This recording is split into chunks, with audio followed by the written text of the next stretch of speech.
Per questa edizione è tutto, adesso vi lascio a barzellette, a seguire Sicilia Cabaret Club. Buon proseguimento di serata su Antenna Sicilia.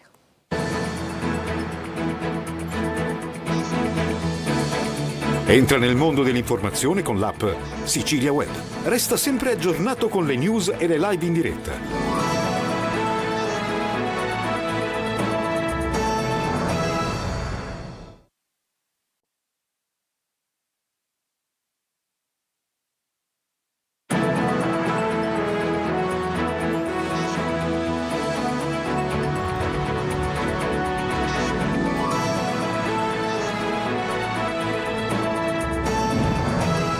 Buongiorno dal TG Sicilia, i titoli di questa edizione. Motorini elettrici spacciati per biciclette a pedalata assistita, maxi sequestro in tutta Italia, l'operazione della Guardia di Finanza di Palermo. 2 gli indagati, i mezzi venivano importati dalla Cina e non conformi alle direttive europee.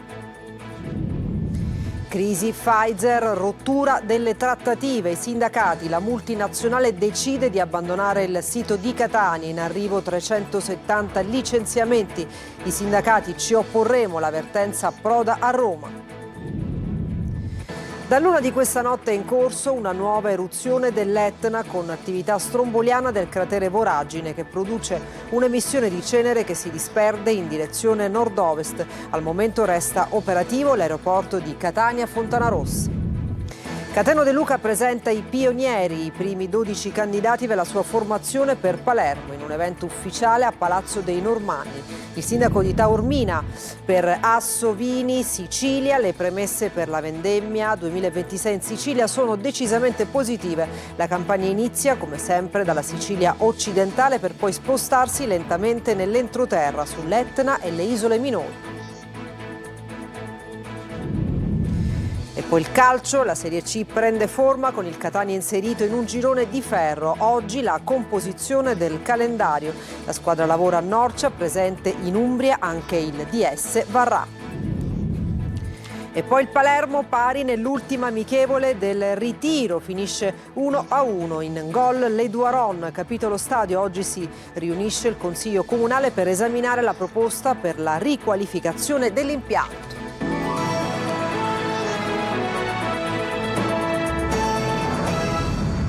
Dunque, ben trovati la nostra edizione del mattino. C'è un maxi sequestro di scooter elettrici spacciati per bicicletta pedalata assistita. I finanzieri del comando provinciale di Palermo, su delega della procura di Palmi, hanno sequestrato in tutta Italia migliaia di veicoli importati dalla Cina e ritenuti non conformi alla marcatura CE. Secondo le indagini, gli scooter venivano commercializzati come e-bike, ma in realtà non rispettavano i requisiti di sicurezza previsti dalla normativa europea, potendo circolare senza targa né omologazione. Indagati un imprenditore palermitano e una società per frode in commercio e falso in atto pubblico.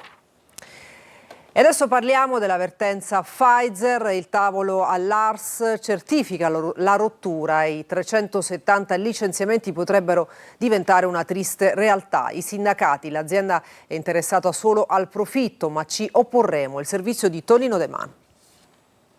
La doccia gelata arriva direttamente da Palermo e spegne, a meno di clamorosi dietrofront della multinazionale del farmaco, le speranze dei lavoratori Pfizer. È stato detto a chiare lettere e ribadito dai sindacati confederali e UGL dopo l'audizione davanti alla terza commissione dell'Assemblea regionale siciliana. L'incontro non lascia dubbi. Pfizer ha deciso di abbandonare il sito di Catania. Non c'è nessuna volontà di riconversione produttiva, così si confermano i 370 licenziamenti e l'intenzione di cedere lo stabilimento. 60 anni di lavoro cancellati in nome del profitto, si legge in una fredda nota congiunta. Oggi si parla di 370 licenziamenti, aggiungono i sindacati, ma è facile prevedere un futuro nero anche per i lavoratori che restano. Non permetteremo che uno dei più importanti siti industriali della Sicilia venga smantellato. Pfizer, concludono i sindacati, che per anni ha investito su Catania solo il minimo indispensabile, oggi dimostra che l'unico obiettivo che intende perseguire è quello di fare cassa.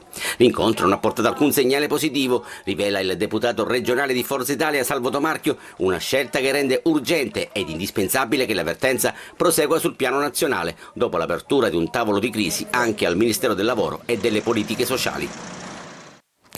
E da luna di questa notte è in corso una nuova eruzione dell'Etna con attività stromboliana dal cratere Voragine che produce un'emissione di cenere che si disperde in direzione nord-ovest. Lo rivela l'Istituto Nazionale di Geofisica e Vulcanologia Osservatorio Etneo che sta appunto monitorando la situazione. Al momento la direzione del vento è opposta rispetto all'aeroporto Fontanarossa di Catania che resta pienamente operativo. Sopralluogo dei sindacati fra le serre di pomodorini di Pachino, dove è iniziata la raccolta, ma che si possono trasformare in trappole mortali, come è successo a un bracciante algerino stroncato da un infarto mentre lavorava. Lorena Dolci. Morire di caldo. Per chi passa fino a 8 ore di lavoro nei campi o dentro le serre non è soltanto un modo di dire. A Pachino, nel Siracusano, è la stagione della raccolta dei pomodorini. In una di queste serre ieri è stato trovato senza vita un immigrato algerino di 61 anni, Ahmed Belkilal, stroncato da un arresto cardiaco. A stabilire la causa esatta della morte sarà l'autopsia disposta dalla Procura di Siracusa, che ha aperto un'inchiesta.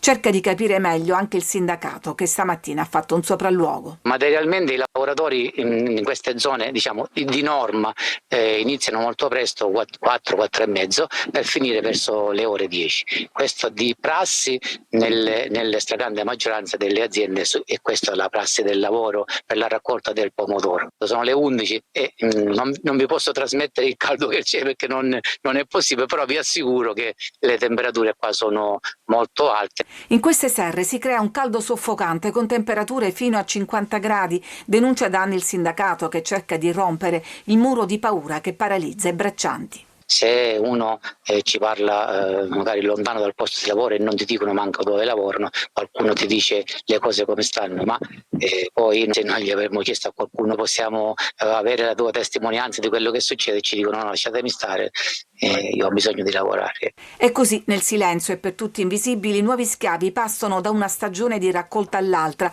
proprio come Ahmed, arrivato qui 25 anni fa, raccontano i conoscenti, senza familiari, con regolare permesso di soggiorno e pare sotto contratto. Torniamo a parlare di incendi, ancora un'azienda in questi giorni colpita dalle fiamme, distrutto il deposito della Repac a Santa Croce Camerina nel Ragusano. Mentre i carabinieri indagano, l'isola si mobilita. L'Assemblea regionale approva un ordine del giorno per istituire una commissione speciale contro i roghi. Tonino De Mano.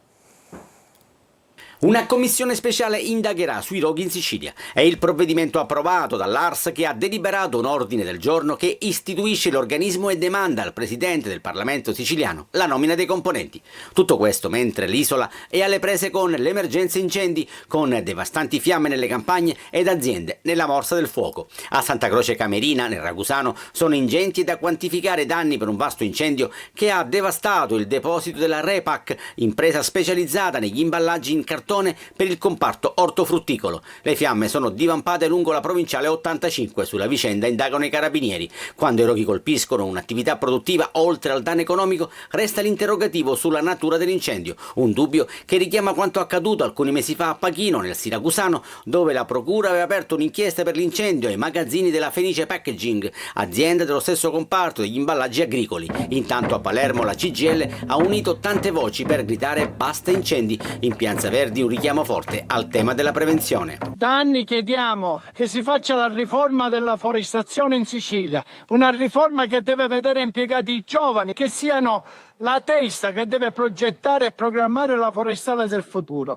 Intanto il sindaco di Termini Imerese Terranova ed alcuni imprenditori sono stati ascoltati dalla Commissione Attività Produttive dell'ARS in seguito al rogo che ha devastato l'area industriale. Un prestito non pagato alla base della spedizione punitiva dello scorso febbraio contro un pensionato di Donna Lucata nel Ragusano. Arrestati in 5, compresi i 2 mandanti. Lorena Dolci.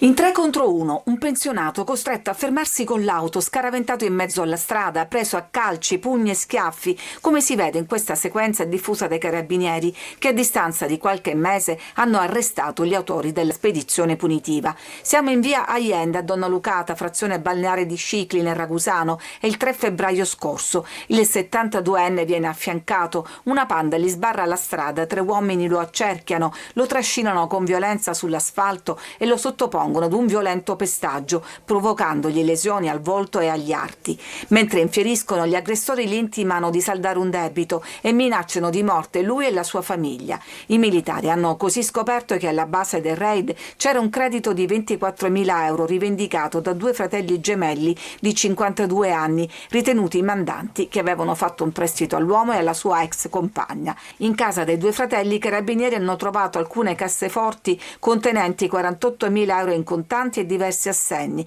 tra cui titoli di credito a firma della vittima, a conferma dei rapporti finanziari che hanno originato l'estorsione. In 5 sono finiti in manette.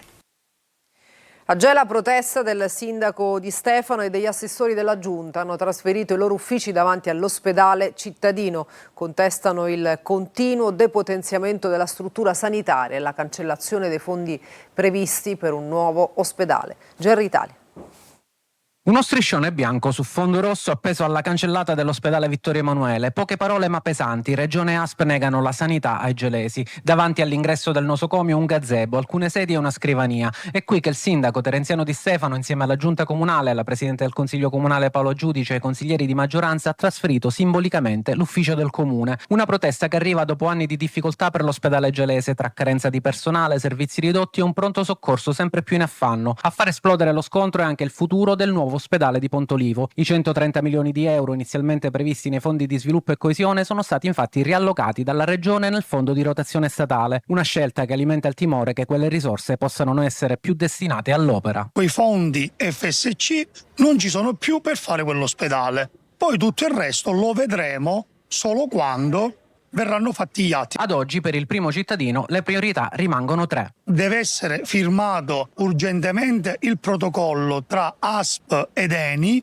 per il terreno. Il secondo, che la giunta regionale debba preservare dagli FSC almeno i 10 milioni di euro che servono per la progettazione del nuovo ospedale. E terzo, le risposte alle domande che facciamo da 2 anni. Ovvero come far ripartire l'ospedale Vittorio Emanuele in attesa del nuovo ospedale. Il sit-in, assicurano da Palazzo di Città, non sarà una manifestazione di poche ore. L'ufficio comunale resterà davanti all'ospedale fino a quando dalla Regione non arriveranno risposte concrete. Una protesta che trasforma il piazzale del Vittorio Emanuele nel simbolo di una battaglia che riguarda non solo il futuro del nuovo ospedale, ma il diritto alla salute di un intero territorio. E adesso la politica. Cateno De Luca presenta i pionieri, i primi 12 candidati per Palermo in un evento ufficiale a Palazzo dei Normanni. Il sindaco di Taormina ha parlato anche della campagna per la regione e dei suoi prossimi progetti politici. Manlio Viola. Cateno De Luca tira dritto nel percorso del suo governo di liberazione. Mentre nella stanza a fianco il presidente dell'Ars Gaetano Galvagno tirava il bilancio di quasi un'intera legislatura, lui, l'autoproclamato sindaco di Sicilia, presentava nel piano nobile di Palazzo dei Normanni la sua sporca dozzina.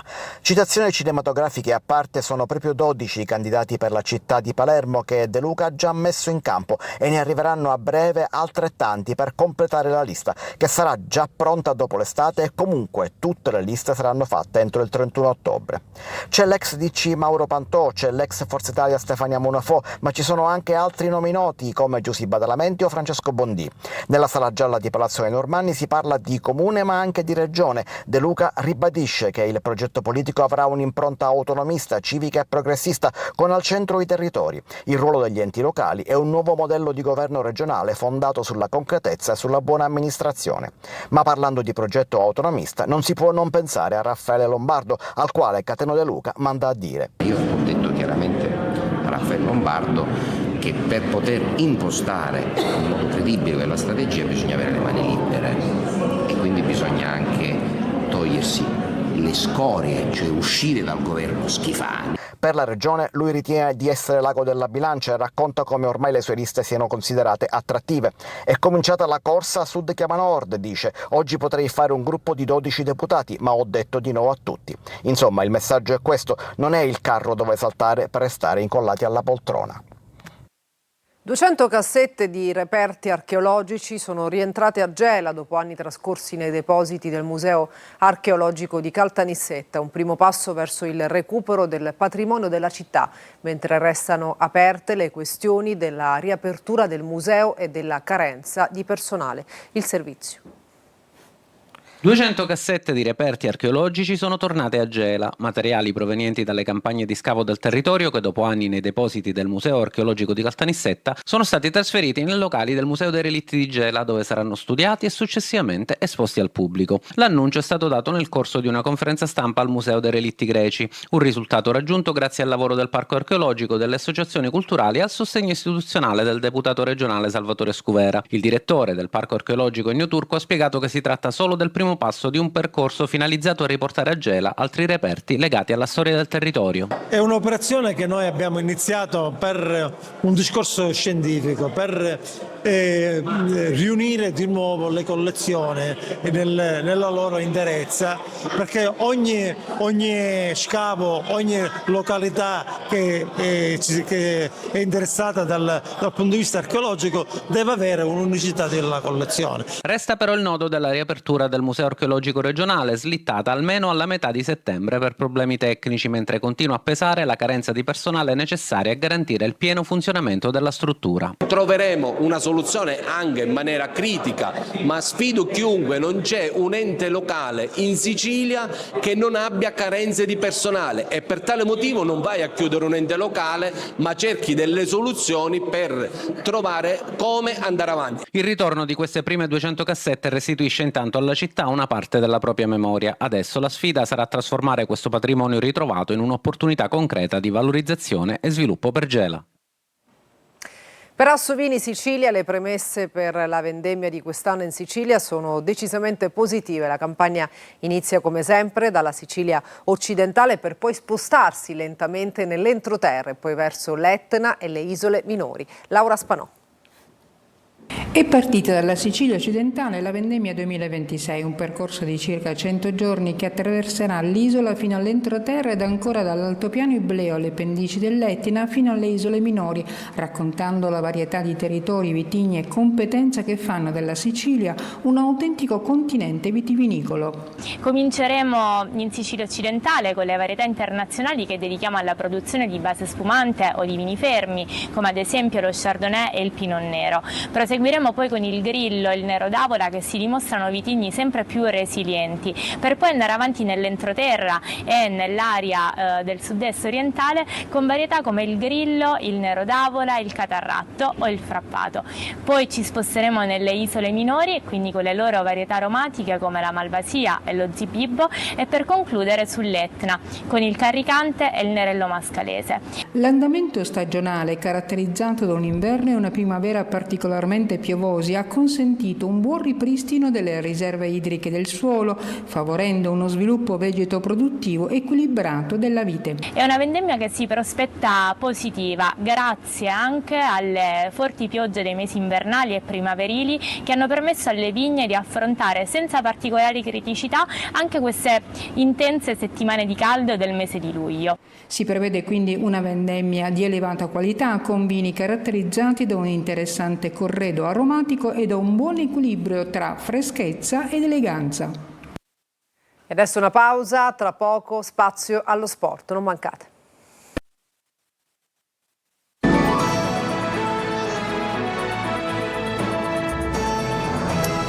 Bentornati al TG Sicilia, adesso il calcio, la Serie C prende forma con il Catania inserito in un girone di ferro. Oggi la composizione del calendario, la squadra lavora a Norcia, presente in Umbria anche il DS Varrà.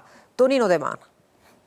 Tra mercato, allenamenti e composizione dei gironi, la Serie C 2026-2027 entra nel vivo, con il Catania inserito in un gruppo di ferro che vedrà ai nastri di partenza il Bari, retrocesso dalla Serie B, le neopromosse Barletta, Savoia e Scafatese, il Foggia ripescato, le sempre temibili Casertana, Salernitana e Cosenza e l'Inter Under 23. Anche quest'anno, per chi non l'avesse capito, la lotta per la promozione sarà certamente agguerrita e la cura di ogni dettaglio sarà fondamentale. Oggi alle 12 verrà diramato il calendario, mentre domani si conoscerà la programmazione delle prime partite con date ed orari. Catania che prosegue la preparazione nella quiete di Norcia, dove è arrivato il DS Varrà, intento in questa fase a sfoltire l'organico per alleggerire il monte ingaggi, per poi concentrarsi esclusivamente al mercato in entrata. Si cerca una collocazione per Luperini, Cicerelli e Di Noia, quest'ultimo sarebbe ad un passo dal Foggia, mentre diverse società di Serie C avrebbero chiesto informazioni su Dini, Donnarumma e Di Gennaro. Intanto in Umbria si è rivisto Aloi, operato il 14 novembre scorso a Roma, Villa Stewart, ed ora sulla strada del recupero, anche se per averlo completamente a disposizione servirà ancora del tempo. In entrata il Catania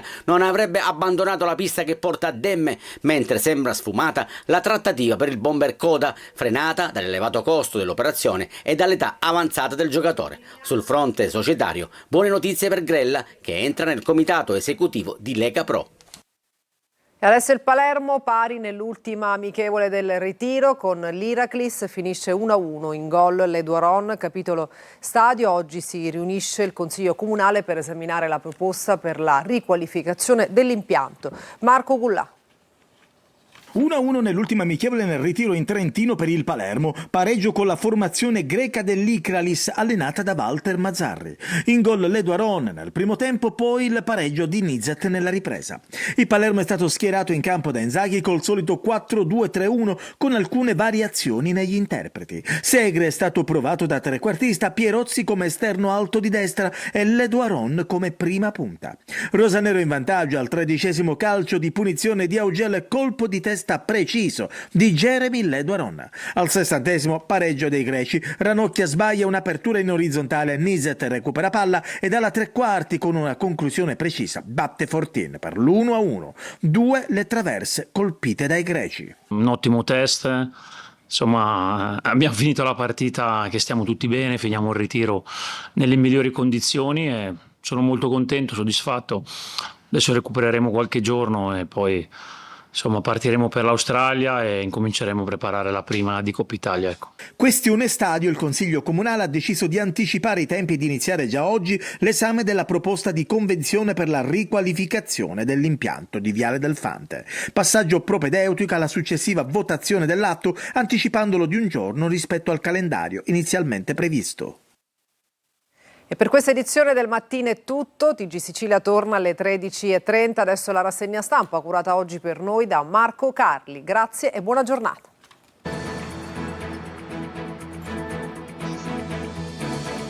Entra nel mondo dell'informazione con l'app Sicilia Web.